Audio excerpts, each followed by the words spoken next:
Alam nyo ba na pwede nang maging libre ang patubig sa inyong mga sakahan? Kilalanin ang teknolohiyang bumabago sa buhay ng ating mga magsasaka. Ang sikat ng araw ay ginagawa na nating katuwang sa pag-unlad. Ngayon, solar na ang ating mga sakahan. Ipinapakilala ang solar-powered irrigation systems. Tubig na tuloy-tuloy at sagana nang hindi na kailangan pa ng mamahaling krudo o kuryente. Sa ngayon, mahigit 1,800 magsasaka na ang nabigyan ng pag-asa at natulungan ng makabagong teknolohiyang ito. Sakop nito ang mahigit 1,800 ektarya ng lupang pansakahan na ngayon ay may sapat at siguradong patubig. Yung mga irrigation system na bago na ginawa namin solar para wala nang ibinabayad sa krudo. Ang pagbayad para sa pagbomba ng tubig ay zero na.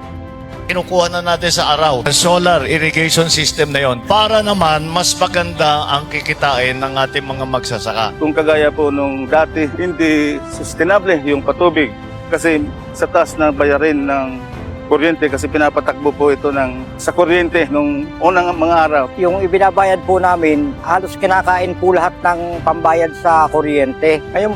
Sa ngayon po, itong bagong sistema na may solar na po kami, malaki pong kagaanan to para sa amin. Talagang importante po sa amin yung patubig dahil para tuloy-tuloy ang pagsaka. Ang laki po ng naitulong nito, ang laking pagbabago para sa aming mga magsasaka. Kasi unang-una po nabawasan yung pagbabayad namin sa patubig. Dahil sa solar irrigation, mas naging masagana ang ani. Mas tipid sa gastos, kaya naman mas malaki ang kinikita ng pamilyang magsasaka. Ito ang bagong mukha ng agrikultura sa bansa.